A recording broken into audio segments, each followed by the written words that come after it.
What I'm going to try is taking this piece of clay.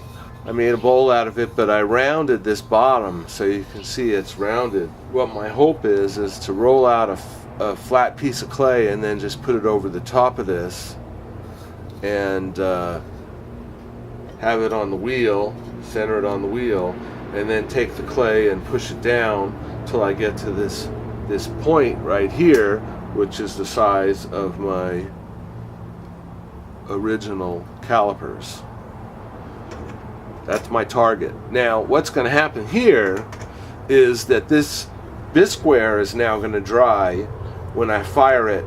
I need to fire this, this greenware needs to be fired to bisqueware. When that bisqueware gets fired, it's going to shrink. So whatever those measurements are, I made a couple little holes, a couple little dimensions here that I can try. This is an experiment, but the idea is that you'll put some clay down here that's much thinner, and you can control it better. You don't have to worry about centering a little piece of clay. You get that on there and then work that in till you get to that line and cut it off.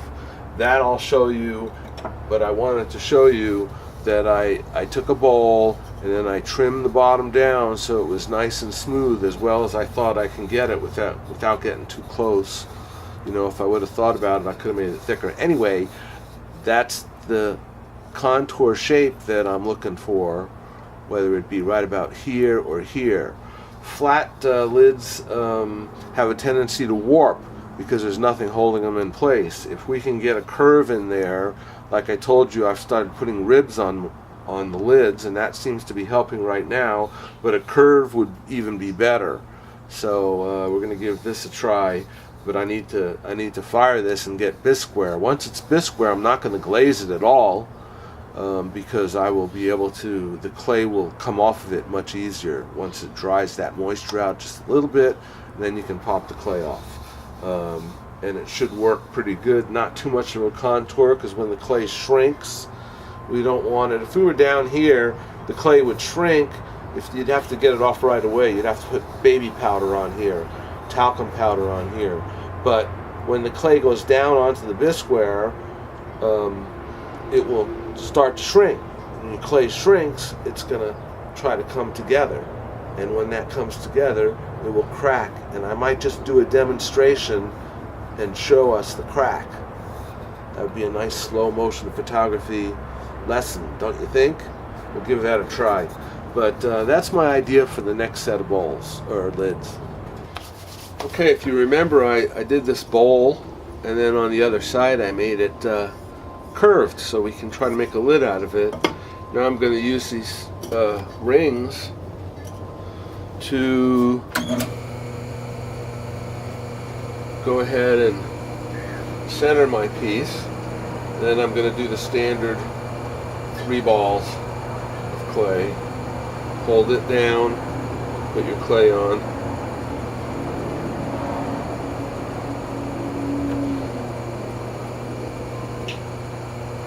And so that should hold it in place.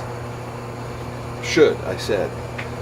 Now, basically what I've done is I've taken these and made little pancake out of them. Basically, I think I'm going to be flatten it out a little bit. We'll set it on here. We'll turn the wheel on. And I'm going to be shooting for that ring, but right, I do not know where that is in reality. So if we were to, let's say, take my square and let's say bring it up to where, oh, it's not going to do what I thought. So my next step, maybe this way.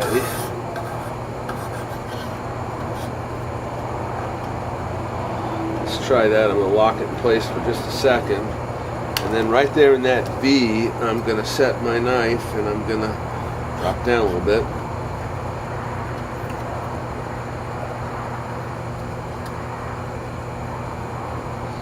So if I came in here and set my knife down there,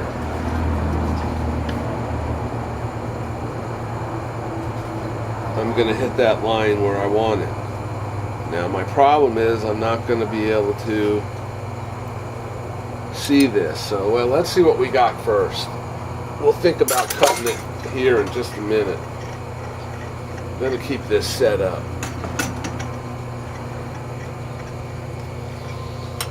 So I'm just going to put my fingers in the water and just kind of make it so it could be slurried. I don't want a whole lot of water on here because I don't want to get the base made. I'm going to make a couple of them. And I'm just going to compress that clay down.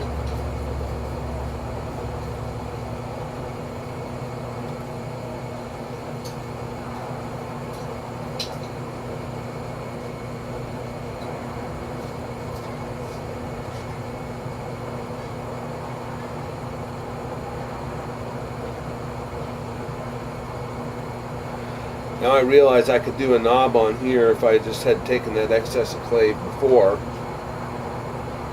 You know, if I had taken the excess, if I had done this and left that center alone.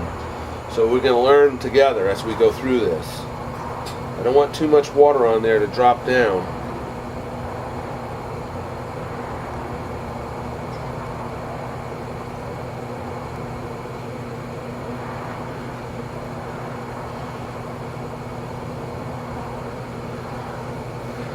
And now I'm just going to guess, I guess, what we're going to have to do.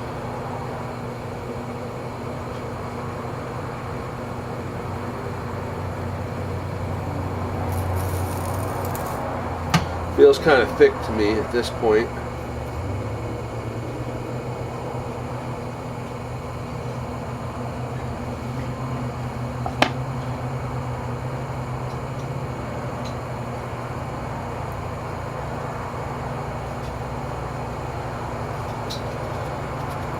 Just going to roll that up into a ball.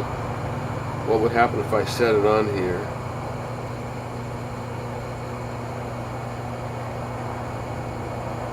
Now I got to go with a little bit of water.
I didn't really want to have that messy stuff down there like that,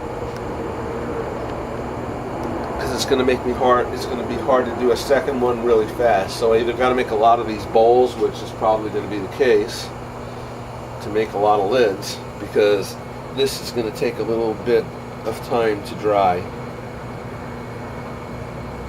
But while it's drying, we're going to make another base for it.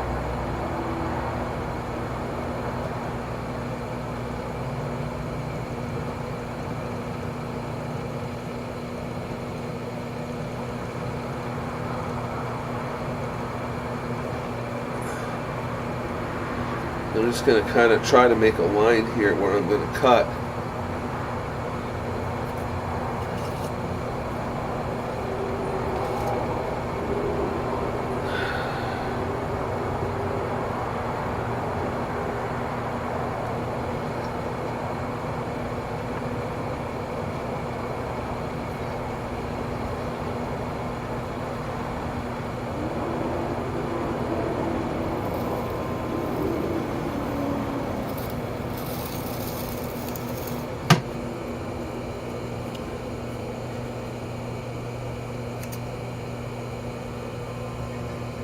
Oh, we got it off nice.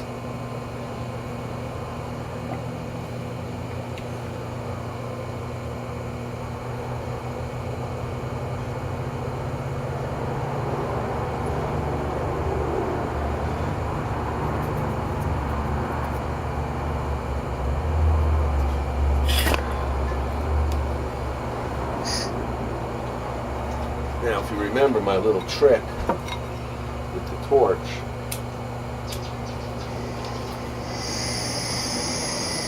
try to give it some stability here. See if I can't pick it up.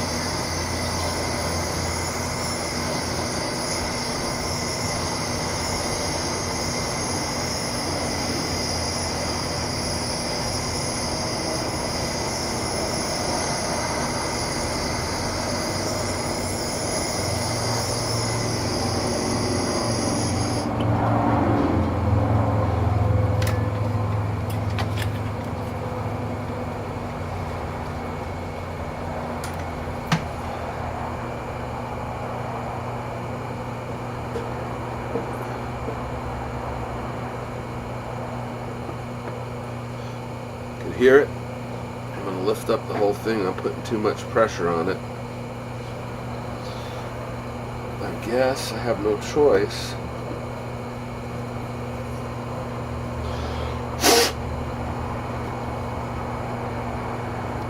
So we're just going to leave it like that for now. I want you to see the thickness a little bit. It's a little thin, but it's curved now, so it shouldn't warp. You notice how I said, emphasized, shouldn't. So we're going to just have to leave this. But what we're going to need to do at this point is take a measurement.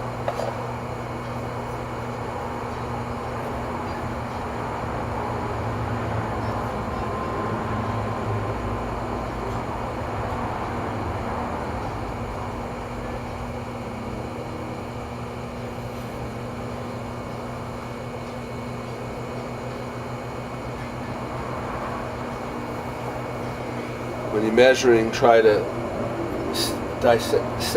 intersect exactly at half.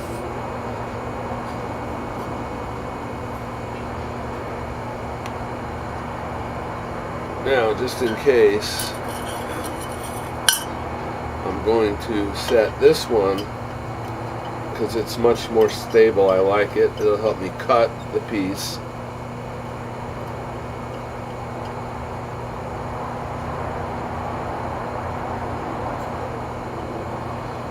So that's our new setting.